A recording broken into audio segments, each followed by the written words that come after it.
बिहार के माननीय मुख्यमंत्री हैं, तो इनको हम लोगों ने आग्रह किया है महामहिम राज्यपाल से कि इनका पूरा मेडिकल चेकअप होना चाहिए, कहीं मानसिक स्थिति ठीक है नहीं है, इसकी पूरी जानकारी देना चाहिए। नमस्कार, मैं मनीष और आप देख रहे हैं मीडिया दर्शन। बिहार भाजपा के प्रदेश अध्यक्ष सम्राट चौधरी ने एक बड़ा खुलासा किया है। उन्होंने कहा है कि कल सदन में जब बिहार के मुख्यमंत्री नीतीश कुमार महिलाओं के लिए आपत्तिजनक शब्दों का प्रयोग कर रहे थे, उस दौरान भाजपा के तमाम विधायकों ने और विधान परिषद के सदस्यों ने हाथ जोड़कर उनसे निवेदन किया कि इस तरीके का शब्दों का प्रयोग ना करें। एक प्रतिष्ठित व्यक्ति हैं आप, लेकिन 15 घंटों बाद मुख्यमंत्री को रियलाइज हुआ। आइए सुनते हैं सम्राट चौधरी ने क्या कुछ कहा है। और बिहार के माननीय मुख्यमंत्री हैं, तो इनको हम लोगों ने आग्रह किया है महामहिम राज्यपाल से कि इनका पूरा मेडिकल चेकअप होना चाहिए, कहीं मानसिक स्थिति ठीक है नहीं है, इसकी पूरी जानकारी लेना चाहिए। क्योंकि मैं कहता रहा उनकी मेमोरी लॉस हो गया है, ये प्रूव होने लगा है। तो साथियों, एकदम स्पष्ट है, कल बिहार के मुख्यमंत्री ने जिस तरह बिहार की महिलाओं को शर्मसार किया, ये पीड़ा देने वाला घटना था।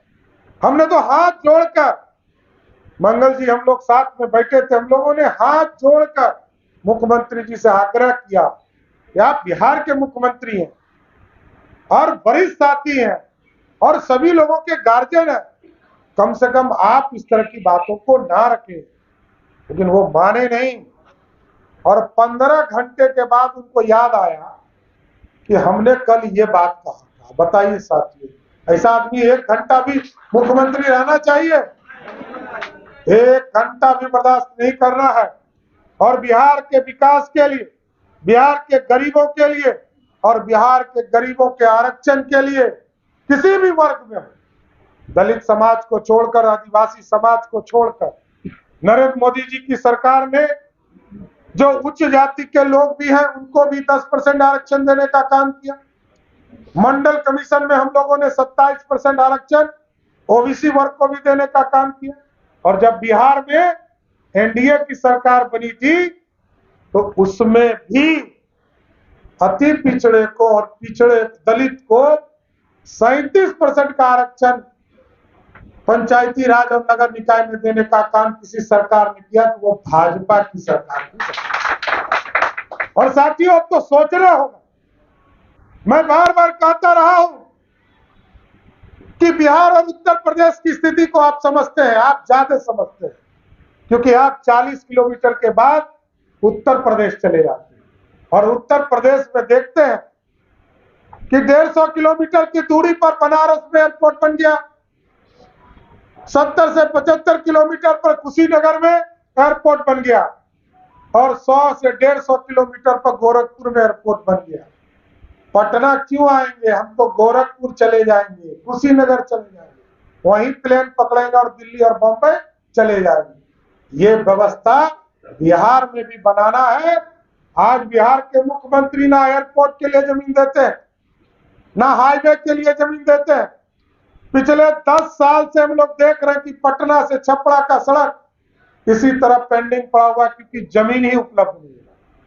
भारत सरकार ने 26,000 करोड़ रुपया दिया राम जानकी पथ बनाने के लिए, उसकी शुरुआत बिहार के बॉर्डर तक हो गया, अब आगे बढ़ ही नहीं रहा है।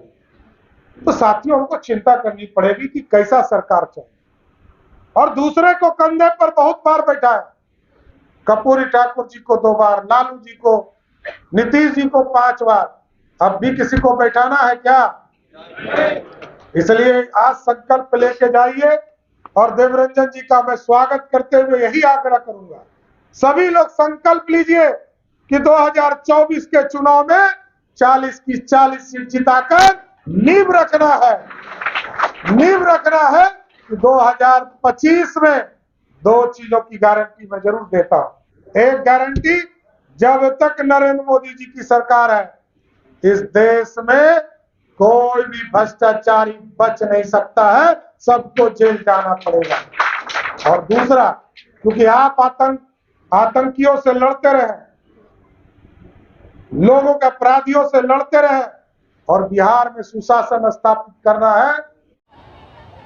तो आपने सुना सम्राट चौधरी सीधे तौर पे ये कहते हुए नजर आ रहे हैं कि सदन में हमारे विधायक विधान परिषद के तमाम सदस्यों ने उनसे हाथ जोड़ के ये निवेदन किया था कि मुख्यमंत्री जी आप एक प्रतिष्ठित पद पे हैं, आप महिलाओं के लेके इस तरीके का आपत्तिजनक शब्दों का प्रयोग ना करें। उस दौरान उन्होंने बिल्कुल भी नहीं सुनी और 15 घंटे बाद उन्हें यह रियलाइज हो रहा है कि उन्होंने जो बयान दिया है काफ़ी निंदनीय बयान है। तो कहीं ना कहीं ये मानसिक दिवालियापन का निशान बताता है। इस तरह के तमाम अपडेट के लिए देखते रहें मीडिया दर्शन। धन्यवाद।